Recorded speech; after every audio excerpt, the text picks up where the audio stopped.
As you re-enter academia, you come with a very unique career path towards going back to teaching, writing, and research.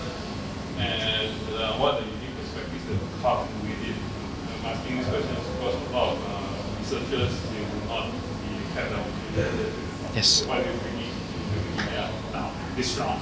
Yeah, so I hope that I can bring my unique perspective so that I can help other public policy makers, whether it's politicians or civil servants, not just in Malaysia, but maybe in other countries as well, to understand the mechanics of public policy making from the political perspective, from the policy perspective, from even an international perspective. Because now, in a much more complicated world, domestic policies can sometimes be affected by international pressures to want the country to take certain directions, whether it's on free trade, whether it's on the implementation of 5G.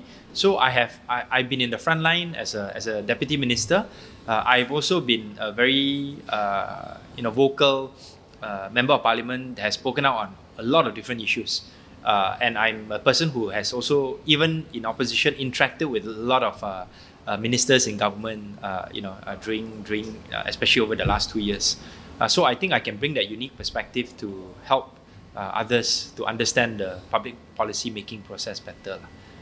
So let me just give you an example, and I'm not sure whether you find this interesting, but when I made my announcement on Monday, I found it quite surprising that a number of government ministers and former ministers, that means BN as well as PN, actually sent me messages.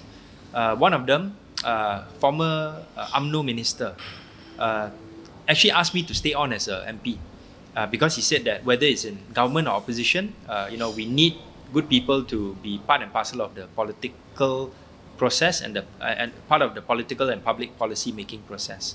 And he wasn't alone. There was there were a few current ministers who also reached out to me to ask me why I made this decision. And I think this is part and parcel of how we should be moving the country forwards to a more mature political landscape, so that we can disagree on things that we feel are important points of disagreement on things like corruption and lack of transparency and very poorly thought out public policies. But at the same time, we can also have agreement on certain areas which I think everyone think would be good for the country moving forward, such as the anti-hopping law and also other things that I've discussed with some of the ministers from the other side.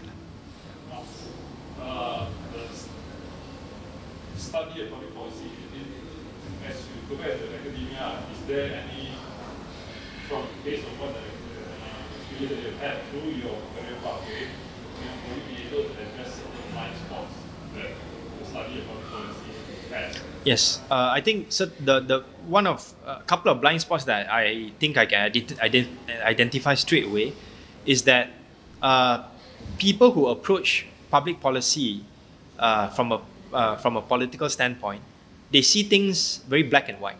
You're either for this or against this. So if let's say the government takes the position that they are advocating for one position, as an opposition member, you feel as if you have to take the opposite position just because you feel you have to oppose the government policy.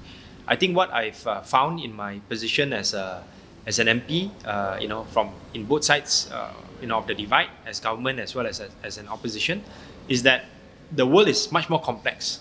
You cannot think of this thing as being something that you should be for or against.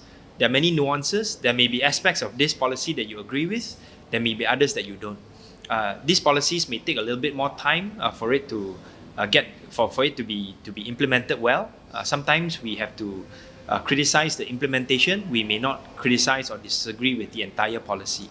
Right, so I think these kinds of nuances is something that many politicians miss out, and as a result, the larger electorate also, they feel they have to take a side for and against. And if let's say this kind of thinking filters down to the civil servants, filters down to other people who contribute to the public policy making process, such as think tanks and academics, then I think the world will be a much more divisive place, and it will be one where public policy is made on the basis of gut reaction and also partisanship, rather than looking at the issues to see how they would be able to benefit the larger population in various ways and facets.